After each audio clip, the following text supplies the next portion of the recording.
devemos ter claro desde o princípio que os tipos de discurso são os modos de citar, de reproduzir um enunciado, que vão se dividir em três tipos de discurso: o discurso direto, o discurso indireto e o chamado discurso indireto livre. Os nomes são muito autoexplicativos, esses tipos de discurso. O primeiro caso que nós pegamos aqui é o discurso direto, explorado numa passagem de Memórias Póstumas de Brás Cubas, narrativa escrita pelo Machado de Assis. Aqui, quem conversa é o protagonista Brás Cubas com outro personagem que é primo da Virgília, Virgília que é um amante de Brás Cubas nessa narrativa. Luiz Dutra é o nome dele. Luiz Dutra, quem diz aqui então? Quem chegou de São Paulo foi minha prima Virgília, casada com Lobo Neves. Continuou Luiz Dutra. Ah, e só hoje que eu soube uma coisa, seu Maganão. Que foi?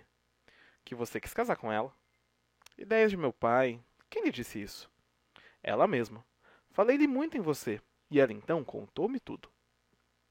Bom, observe uma coisa. Quando nós lemos esse trecho repleto aqui de travessões indicando a alternância das falas, há um efeito que nós poderíamos chamar de dramático, no sentido de drama, no sentido de encenação teatral. É como se nós tivéssemos assistido a essas duas personagens, uma diante da outra, interagindo. Por quê? Essa fala é exatamente a fala de Brás Cubas. Essa pergunta, que foi? São palavras dele. Esse, e só hoje é que eu soube uma coisa, seu Maganão. É Luiz Dutra falando diretamente a Brás Cubas. Você vê que o nome discurso direto não foi escolhido ao acaso, não é? Estão diretamente aqui as personagens interagindo. A fala que você vê é diretamente a fala que a personagem proferiu, sem nenhuma intervenção do narrador. Então, em poucas palavras, é possível dizer que a marca fundamental do discurso direto é a reprodução literal do enunciado citado. É o que acontece aqui, que em um texto narrativo cria esse efeito dramático. É como se nós estivéssemos assistindo a cena. Em um texto argumentativo, em que normalmente se usam aspas e não travessão para indicar essa fala, o efeito é aumentar o grau de verdade. Cria-se o efeito de que aquela frase citada é exatamente assim, sem qualquer interferência desse enunciador que faz a citação. No discurso direto, seja com o travessão, seja com as aspas, é a reprodução literal o que acontece. Bom, se o direto é uma reprodução também de um enunciado, mas aqui é uma citação, verte a frase original nas suas palavras.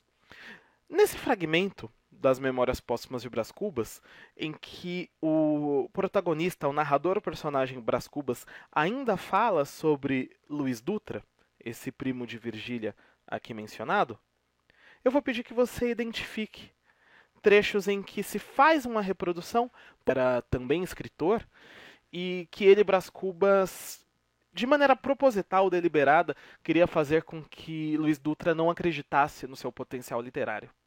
Bom, nessa passagem, ele conta que sempre que Luiz Dutra publicava alguma obra, publicava algum artigo no jornal, publicava algum poema, ia à casa de Brás Cubas esperando que o amigo comentasse ter lido a publicação. Brás Cubas, de propósito, não entrava no tema, por mais que Luiz... Ele respondia-me a princípio com muita animação. Depois, mais frouxo, torcia a rédea da conversa para o assunto dele, abria um livro, perguntava-me se tinha algum trabalho novo. Eu dizia-lhe que sim, que não, mas torcia a rédea para o outro lado, e lá ia ele atrás de mim, até que empacava de todo e saía triste. Minha intenção era fazê-lo duvidar de si mesmo, desanimá-lo, eliminá-lo. Não era um bom amigo Brás Cubas, não é? Bom, uma pista de que vai haver o discurso indireto, de que vai haver essa citação não literal, é um tipo de verbo que nós vamos chamar de verbo de Kendi. é uma palavra latina que significa de dizer. No discurso indireto, há a introdução da fala, que vai ser reproduzida, por meio de um verbo assim. Aqui, em perguntava-me, há um verbo que indica a fala, há um verbo desse tipo, chamado verbo de Kendi. Disse, falou, indagou, perguntou, ordenou. Verbos que indicam fala são verbos de Kendi. Além do verbo de Kendi, uma marca importante do discurso indireto é o conector que introduz essa fala. Disse que, perguntou se. Um conector como esses introduz o que tem algum trabalho novo. Veja, aqui é possível imaginar que a fala não está aqui literalmente, são as palavras de Brás Cubas, o que se nota, sobretudo, nessa estrutura, em que há verbo de Kendi seguido de que, aqui no caso, tinha algum trabalho novo. É a reprodução não literal do que teria dito Luiz Dutra.